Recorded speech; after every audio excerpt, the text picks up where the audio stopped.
Hi, welcome to Tech Leader TV. I'm your host, John Thomas Flynn, and 2017 marks our 10th anniversary of Tech Leader TV, and we continue with a stellar lineup of topics and guests, the show that everyone's talking about, a live streaming video webcast and cable television program focusing on public sector, information technology, and the political landscape. We come to you today courtesy of our sponsors, LexisNexis, Dimension Data, Veeam, Tanium, and Gigaman, plus our new sponsors, IP Solutions, a value-added reseller providing secure network information technology and physical security solutions as well, plus Advanced Onion, a California-certified DVBE and leader in the security and technology industries. And finally, Flynn Associates, California-certified small business enterprise and trusted advisor for strategic IT business development, marketing, and solution services. And thanks for watching. The Tech Leader TV website continues to set new audience records. We're reaching thousands of state IT decision makers and vendor partners who recorded 250,000 page views last month alone. 250,000. We recorded 2 million views last year, and our goal is to double that again in 2017. And we have a very special program today with our guests, Gene Shiomoto, DMV Director, and Bernard Soriano, Deputy Director of Risk Management, and as I like to say, DMV's Ambassador without portfolio. However, as our longtime viewers of Tech Leader TV know, before I introduce my guests and we begin our conversation, I request your indulgence to allow me to pontificate on pressing issues of the day. Lately, there seems to be a piling on towards the state of California's data integrity and budget detail. Just last week, Tech Leader TV's announcement for this show included a recent post on the administration's 2018 budget highlighting the fact that it was broken down by each department and specified over 4,000 individual projects. It's a little exercise I go through each year after the governor's May revised budget. Tech Leader TV viewers who follow our site may not have been fooled, but most readers were chagrined to learn that IT budget detail that I specified was for the federal government. That's right, $95 billion broken down by department, agency, and even project. I asked, why can't California do that?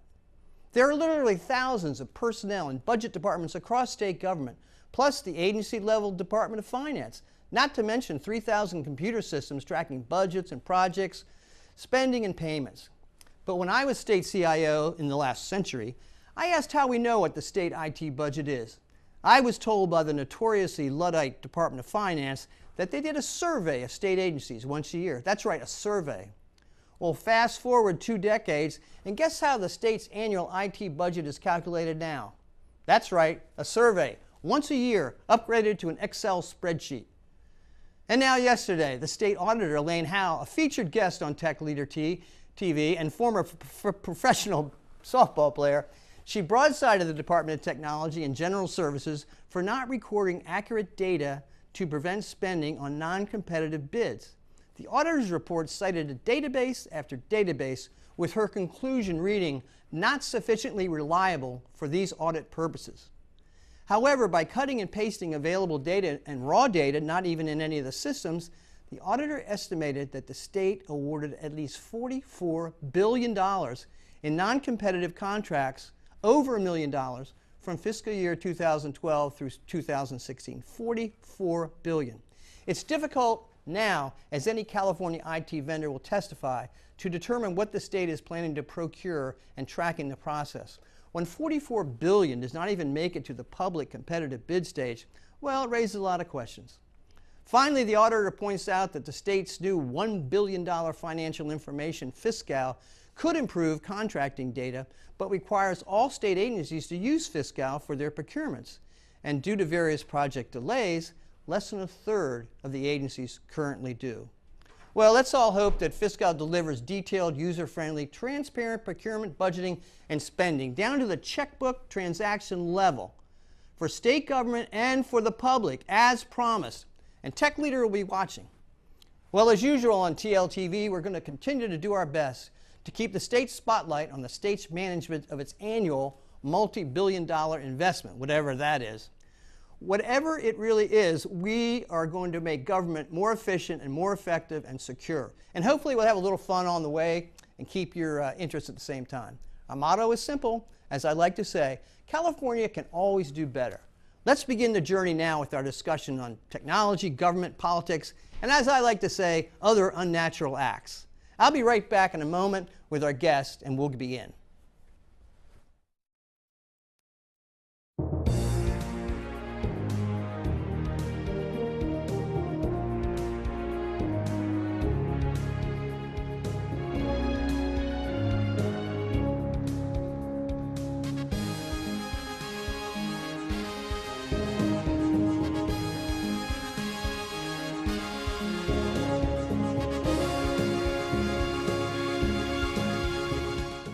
Hi, and welcome back to Tech Leader TV.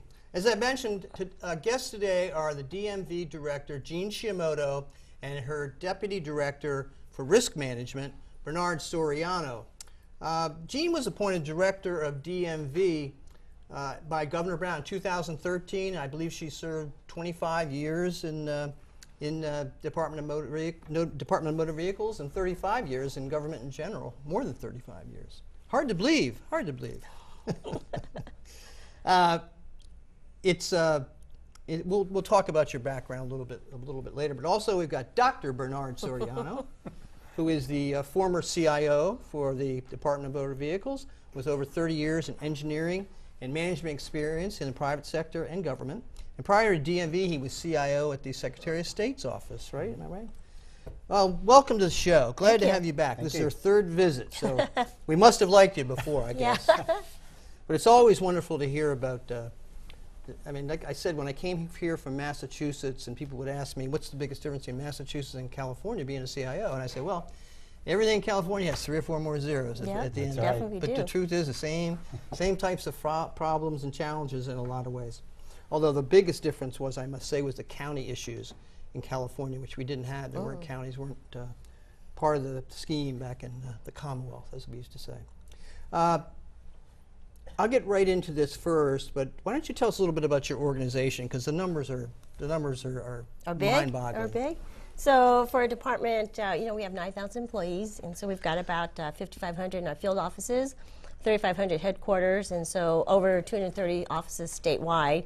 So that includes call centers. We have occupation licensing centers, driver safety investigators throughout the state, and we do about, our budget is $1 billion, so we're big, and then we do about $8 billion in revenue that we collect on behalf of the state and from our customers. And from licenses and registration? Licenses, vehicle registration, fines, and things like that. We have 35 million registered vehicles here in California. 35 million? Yeah, so we have a population of over 39 million, so it's almost 1-to-1 ratio. Yeah. But California, we love our cars. We have about 30 million licensed drivers and ID card holders in California. Pretty big, and so we do about 27 million transactions in our field offices and about 60 million transactions online. And so how many? 16 million transactions 16 online. Million. 16 million, yeah, we have a lot of services there, so we like our customers to be able to go online and do that in the comfort of their home versus coming to visit in our field office. I was going to ask, how many people have actually registered, as not registered their cars, but registered on your site, your portal? How many people? Must be a significant number. All right, we'll come back to that. I have that number. I have that number somewhere. I bet it's very, very high because it's very convenient. You get alerts and able to pay online. It's great. 9.4 million. 9.4. Registered. That's pretty good. And my husband registered last night because he had to renew his driver's license. So I said, you got to get an identity management, and then he got a little frustrated with the system. So we're going to make some fixes. But always nice to get feedback, even if it's a member of the family. Yeah, it's a little bit harsher when it comes from your husband. That's right. And IT budget, Bernard, you used to be the CIO over there. Now I think. Is it Rico? Yeah, Rico Rubiono is the Chief Information Officer now, and he's the Deputy Director over the Information Systems Division. And the IT budget now, at least for fiscal year 15-16, it was about 153 million was the IT spend. So it was, that's 50 million more than it's quite a bit. A year and a half ago. Exactly. Wow, that's interesting. So, I know one of the biggest challenges we have with in government is the alignment of business with the technology folks, and I think demonstrated by the presence here today of both you demonstrates that DMV has the DMV way of doing things. And why don't you talk about that a little bit? How are you able to align the business side of life with technology and be as successful as you are? So we have an Enterprise Governance Council, so they meet monthly, and it's all represented by all the deputies. And so any projects or anything that has to go through, it has to be vetted and has to be approved by all the deputies to move forward. So there's that collaboration between business and IT. So a lot of that where no one's doing it in a siloed effect, and so everybody discusses it and everybody has inputs. And then for our projects, our steering committees report through that enterprise government process, and so that everybody gets the same update. And so we want to ensure everybody's hearing the same thing, and as we move forward, everybody's moving forward collectively, collaboratively together. So there's a lot of information sharing and agreement on how we're going to move forward. Okay. Well, it's very important, obviously. One of the criteria of successful project management, as I always said, and backed up by a lot of people, that the most important thing is an executive champion, not just the technology people driving projects. And what's your experience? Well, John, along those lines, at the state level, the new PAL process is in place for project initiation. And so that also... Project Approval Life Cycle. Exactly. I'm sorry, Project Approval Life Cycle, or PAL. And we fully embrace that process. In fact, as Jean said, as our projects move forward, we follow all of the different stage gates, and by doing so, we ensure that business provides their input so that the requirements are well known as we move forward to develop the system. And so we get that engagement between business and IT, and that really helps. Yeah. That's an interesting point, because as you know, the CIO's office, the state CIO's office, has a project tracking system which went down for a few months as they were fooling with it. It's now back up. But and you used to be able to see FSRs, but now, I don't know, what's replaced the FSR in PAL? Is there a name for it? Is there a certain document? In PAL's broken up into 4 different stages. Right. And those stages are very defined. And so each one has a specific goal, and you can't proceed to the next stage until you receive approval. And by doing that, you need to work with Department of Technology. Right. Essentially, the feasibility study report is replaced by the PAL project. Okay, okay. So it's multiple documents in a sense. But I don't think they're accessible to the public right now. I couldn't find anything on the website. Do you know if they are? I don't, and that's something that we'll have Transparency. to check with. We'll get Amy on here. Get these questions We'll have to check with Department of Technology on that one. By the way, I remember, Jean, that you used to lead the accounting office at DMV. Seems like every other guest we have here is a CPA or accountant, the state auditor, Kathy Kleek, I believe. So that's an interesting background. Tell us about your career and moving up the ladder at DMV.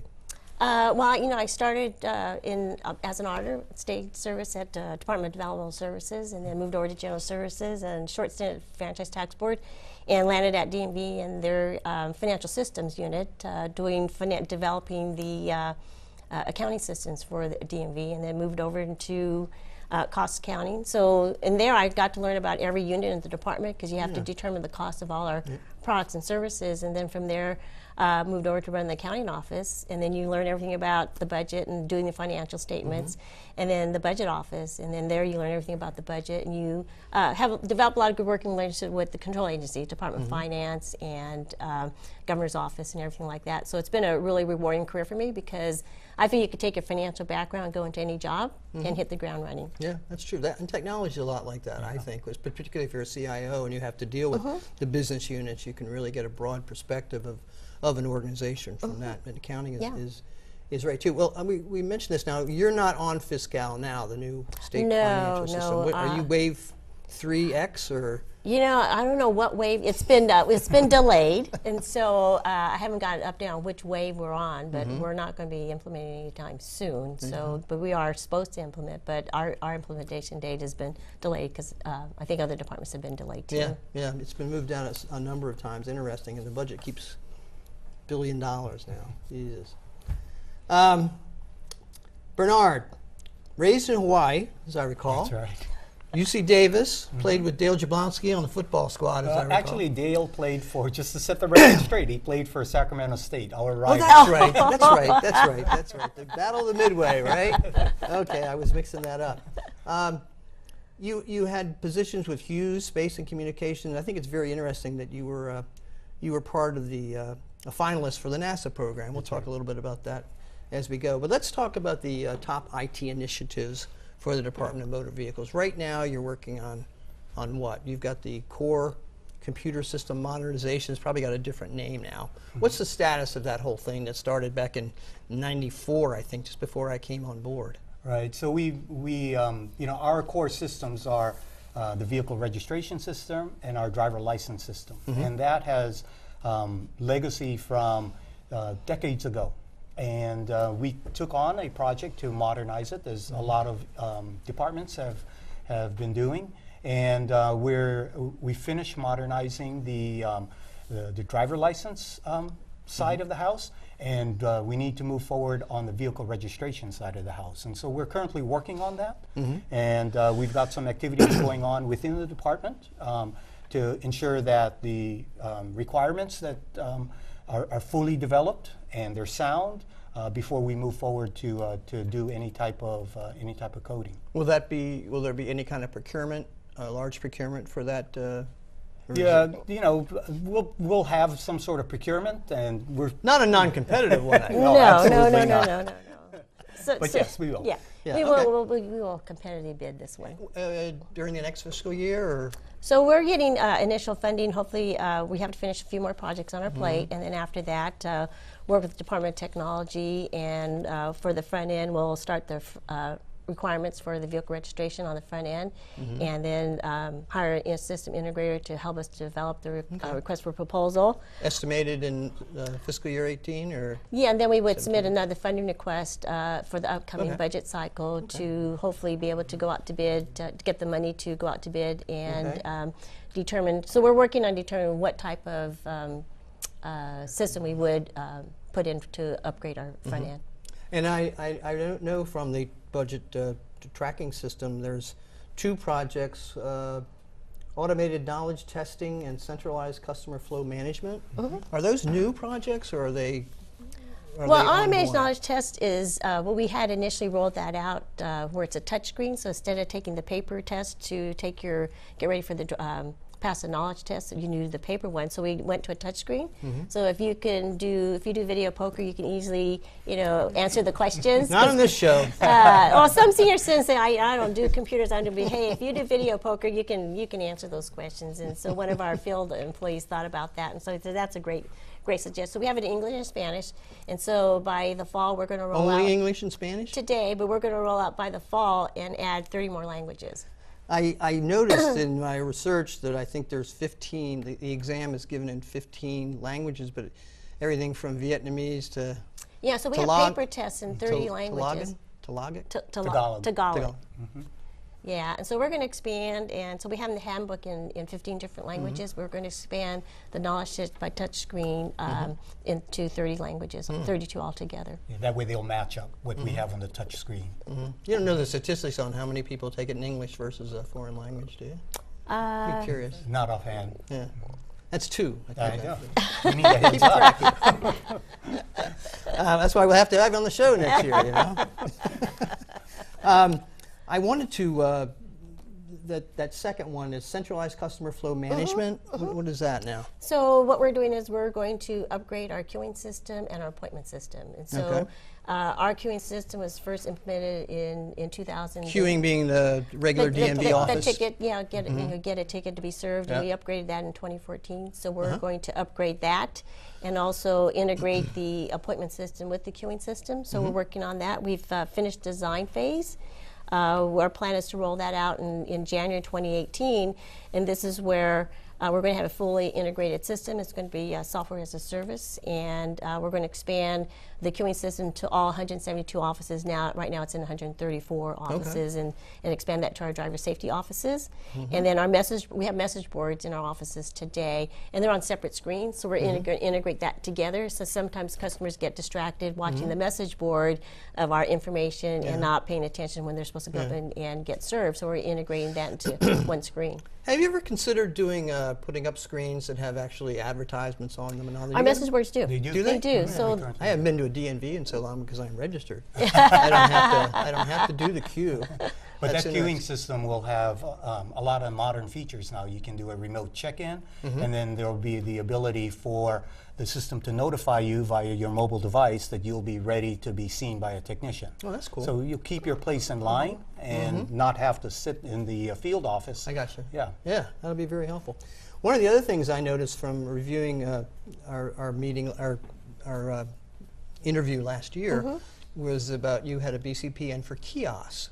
Yes. And I believe you've implemented those, haven't you? I'd like to learn a little bit more about that, and so would our viewers. Yeah, so we expanded and we're adding 4 more self-service terminals in retail locations. So we actually put our first one out, and actually this entity came to us. So UC Irvine, the Anteaters, and we have a graduate right here.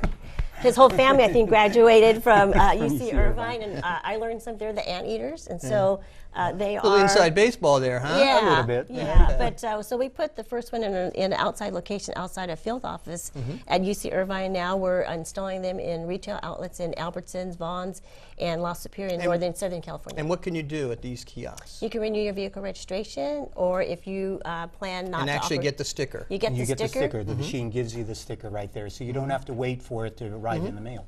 Neat. Yeah. Is that it right now? What's the future? And plan non-operation. So if you plan not to operate your sure. car, you can notify us through that process. So we do plan to offer additional things in the future, like your driver's license record, your vehicle record. So we're working on that. Oh, I see. Yeah, that'd be very, very interesting. That'll be nice to, once again, that the whole issue about DMV is standing in line and gradually you're So this is a addressing way to that get people issue. out of the offices into the retail locations. Sure, Right. exactly. And the main thing is to get the infrastructure in place, get those devices out Yeah. there, and then start looking at other services. So they're actually in DMV offices now. They are. And you're starting to roll them out into Retail. retail. Is there one around Sacramento? In our field offices. Yeah, there's one on the Broadway field office. Okay. Yeah, but as far as outside of the field Right. offices, we don't have them Not in the yet. Sacramento area, but we're working towards other Northern California locations. Yeah, I would think you'd keep, and I know you sometimes do surveys, but what's the feedback on these? Is it successful? Are they being used? I mean, people know yeah. about them? Oh yeah, yeah, definitely. We've done since we first installed it in 2010, we've done 6 million transactions on them, and about 5% of our 6 million? 6 million. 2010. I Since just thought this 2000. was relatively new, these No, kiosks. we've No. had them for a while. Well, in our field okay. offices. Maybe that was an expansion of the program. But about 5% of our vehicle renewals are done on these. Okay. That's probably it. There's an ROI there somewhere, right? Right. Yeah. And it's good for customers that come into our field office that have a very simple transaction, the vehicle registration. They go to the machine instead of having to go to see a live person. It saves them time, and they're in and out of there. Very nice. One of the things that I was very impressed about and learning from you earlier was the use of the smartphone, the mobile phone, as you say. As we all know, going to the airport, struggling to get your driver's license out of your pocket, and all of a sudden your smartphone QR code has disappeared and you got to search it. Tell us about what you're doing in that regard. It sounds very intriguing. So mobile DL, I think you're talking about having a mobile driver's license on your phone. So in California, we're not doing anything yet, but other states, they're doing some pilots. And so one vendor has a pilot going on in Maryland, DC, and Colorado. Idaho too? Did you say? In Idaho, and so they're looking. The Netherlands? And then Sounds the like a field Netherlands. trip here, doesn't it? Yeah. And so through the organization of AMVA, the American Association of Motor Vehicle Administrators, they work with the DMV of the Netherlands to develop an mobile app that you can download on your phone and test it out and go out in different areas and kind of see the look and feel. And so it's not going to replace your driver's license because a lot of people say, well, what happens if I lose my phone? And one of the responses is, well, what happens when you lose your driver's license? You go back and get a replacement. Sure. And so it's new, but we want to see, we're watching and following those pilots to see how well they're being used and how they're being used. Some states like Virginia, they're using it in terms of identification, your age, in terms of if you want to buy alcohol. They give you, if you present that phone, it'll just give you a yes, no, whether you're overage or underage. So we're excited to see how it's going to move forward. Yeah, I guess. I mean, that to me, I would think that in a few years, the TSA at the airports would be accepting you your mobile phone with the QR code, just like your boarding pass. Why not? Yeah, makes sense. That'd be great. That'd really be great. Hey, we got to move on to autonomous vehicles here. You know, we What's can't that? let you guys get away. You actually came over here today in a driverless car. Is that right? We wish. So, a lot going on. A lot of regulatory issues, kind of that we see in the news, but in behind the scenes, obviously, there's a lot of testing and pilots, and I know that's been back and forth, and there was a problem with Uber. But bring us up to date on that the whole issue. Right. So we first started on this autonomous vehicle road back in 2012 when the law was passed and put the onus on the DMV to develop regulations to allow autonomous vehicles on our public roadways. But more importantly, put the onus on the DMV to ensure that autonomous vehicles are safe on our public roadways. So we developed regulations for testing, manufacturers' testing of autonomous vehicles. They became effective in September 2014. And there are a number of items that manufacturers need to meet in order to test their vehicles, one of which is there needs to be a test driver in the vehicle. And so to date, as we sit here, I believe there are 34 companies that are approved for testing. And they test in the Bay Area. There's some in San Diego and Southern California. But there are some provisions around testing. They need to report their crashes to us. They also need to report to us on an annual basis, something we call the disengagement report. As far as the crashes are concerned, I think we're up to 33 crashes that have occurred. Most of them have been very minor. 5 years? Or? Ever since we started doing the Issuing the permits? Issuing the permits back in 2014. Okay. So since September 2014 to now, there have been 34 crashes. And like I said, most of them have been very minor. Autonomous vehicles stopped at a red light, about to make a right-hand turn, and a car hitting it from behind. You know, we don't assess blame, we don't assess fault, but it sure looks like the autonomous vehicle is driving like my grandmother. It's following all of the laws. Watch it here. It is stopping at the lights. It is making a complete stop before making a right-hand turn. And we are not used to that. It'd be interesting to know how many people honk at autonomous vehicles. So it's fun. We're currently in the formal rulemaking process for the next step, which is regulations around public deployment of autonomous vehicles for you and I to be able to purchase these vehicles and actually operate them as an owner or hail them in a ride service format.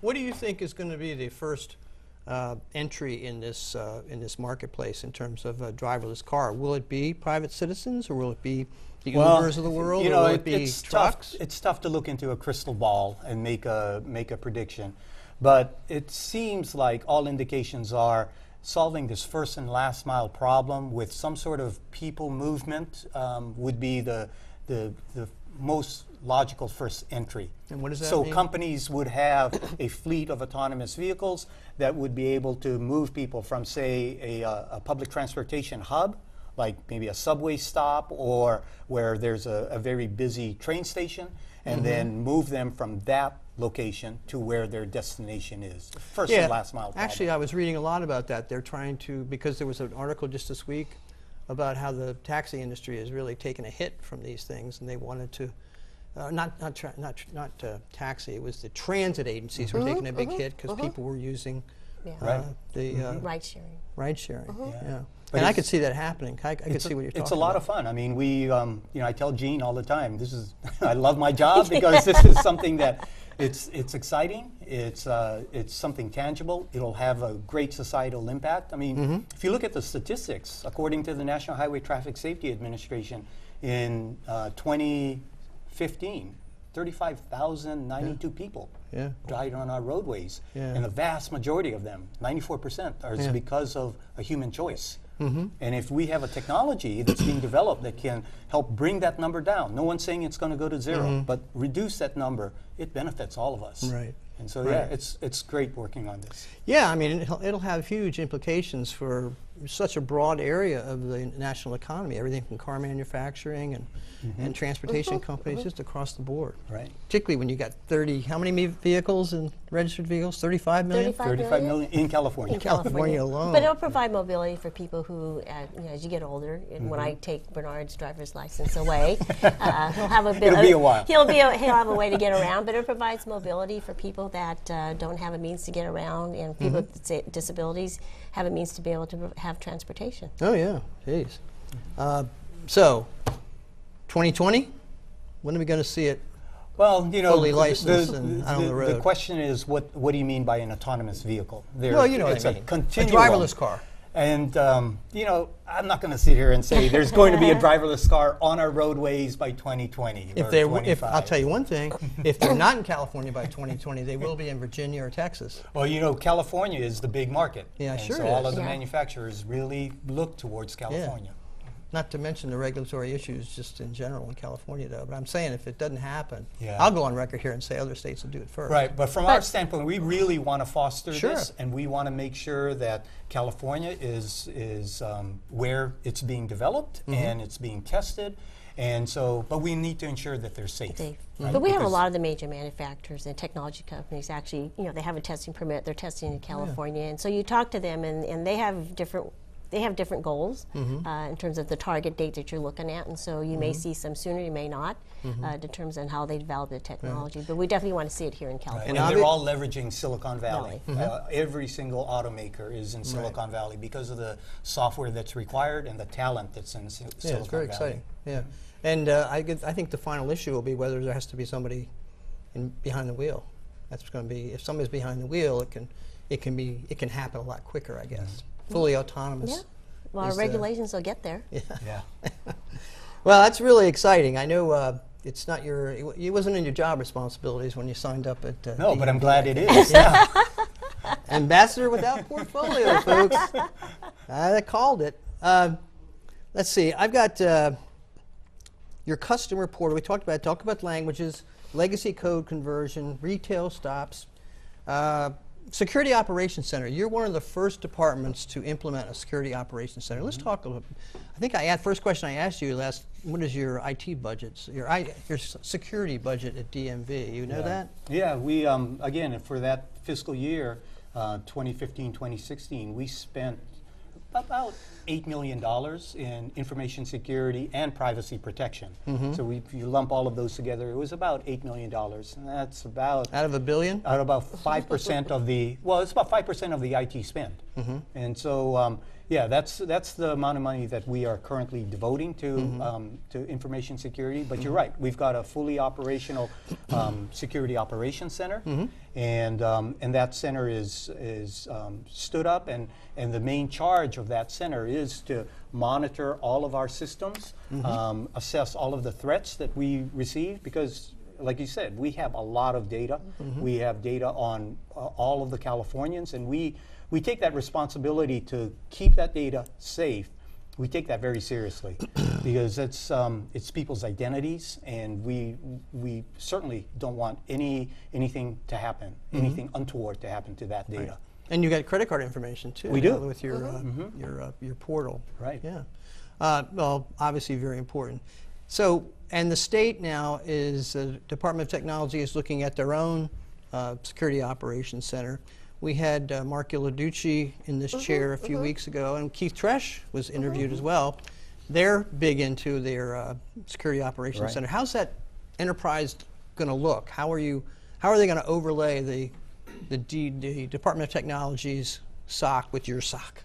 So, well, we would definitely work with them in terms of any information that they. You're not going to fight with them then about Oh it? no, Absolutely no. So we have staff. Our information security officer does meet with OES regularly and Department of Technology in terms of sharing and updating what we're doing, how we're doing things. So anything that is stood up on a statewide basis, we definitely would integrate with whatever's set up.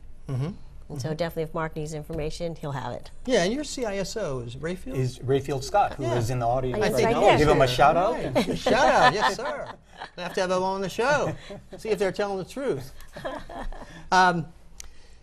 Agile, you bought into the whole Agile, the new methodology for the state of really moving forward. That's So we have a project. So it's to voter registration. So we give the customers, if they do business with DMV, they have the ability to register to vote. And so that project, Senate AB 1461, customers have the ability to opt out if they don't want to register to vote. And so with Department of Technology, we're using the Agile approach. Okay. And so within the last month, we've put together cross-cutting performance teams. So we've got them all in a room, and so it's very iterative process, adaptive planning, and so we're going to do an early delivery and continuous improvement. So we're working and looking at everything. We've got all the folks in the room, IT program, doing the business requirements and stuff. And so we're making changes to forms and making changes to our equipment in terms of the process. And so with this agile process,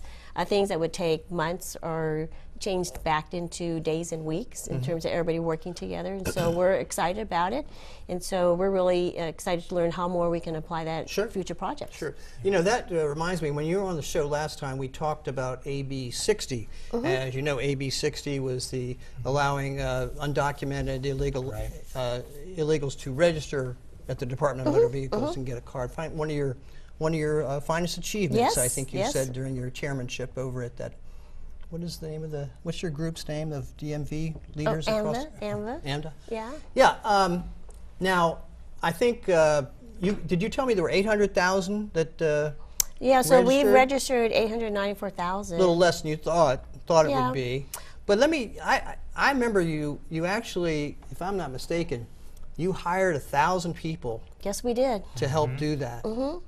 Well, here comes Real ID. Yeah. And as all our viewers know, Real ID has disappeared for 6 or 7 years, I think, off the state. I guess from when President Obama was elected, it kind of went away, and then all of a sudden, it's back. And this is where everyone, well, you can explain it. You have to get a special certified driver's license.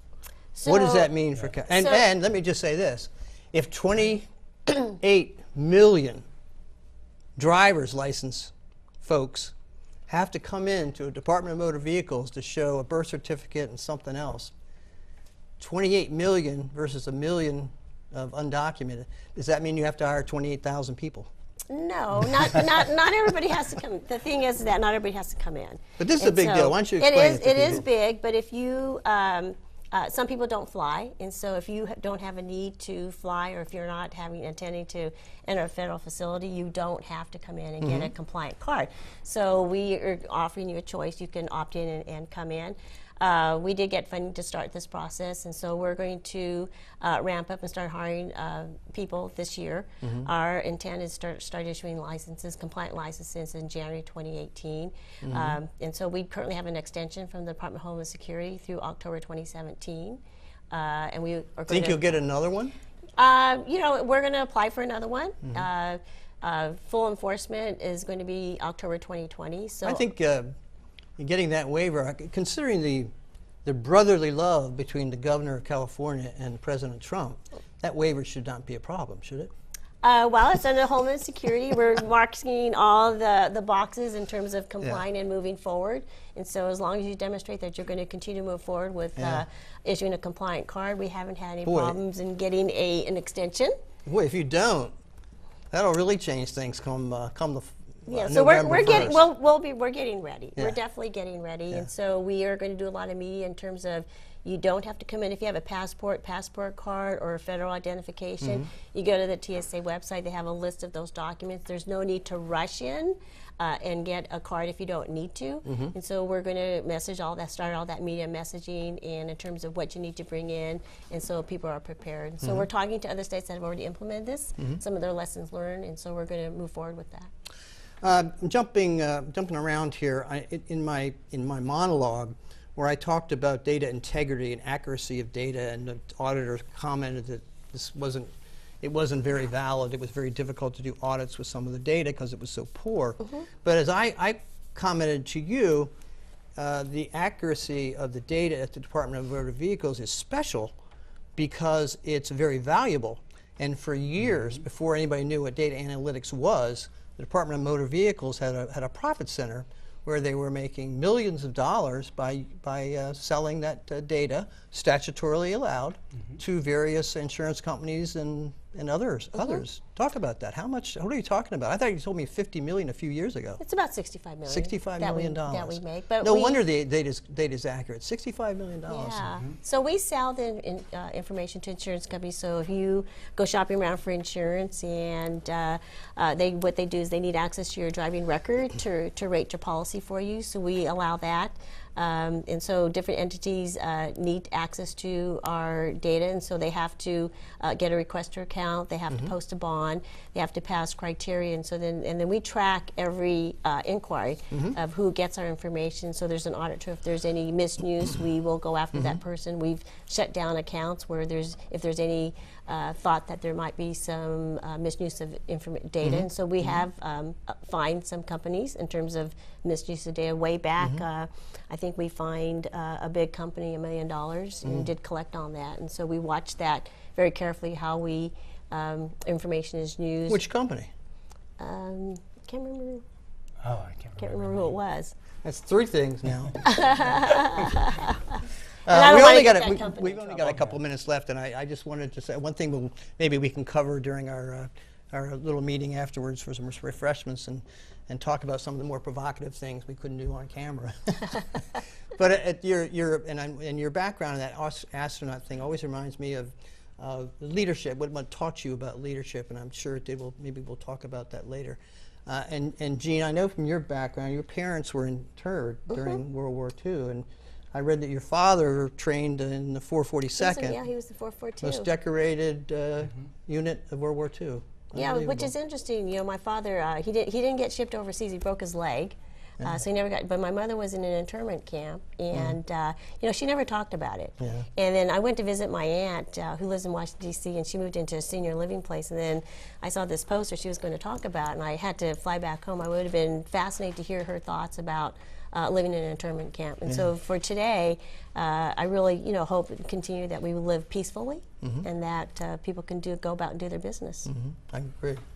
Well, thank you all for watching. That's all our time today, but I hope you enjoyed it. Please keep watching. We've got some exciting guests coming up. I was telling Bernard and Jean that we've invited the data analytic guru from the Sacramento Kings. Luke Bourne is going to join us in studio. We've also invited State CIO Amy Tong and the Secretary of State, Alex Padilla. So we have some good shows lined up in the next few months. Keep watching, and we'll see you next time. Thank you, and bye-bye.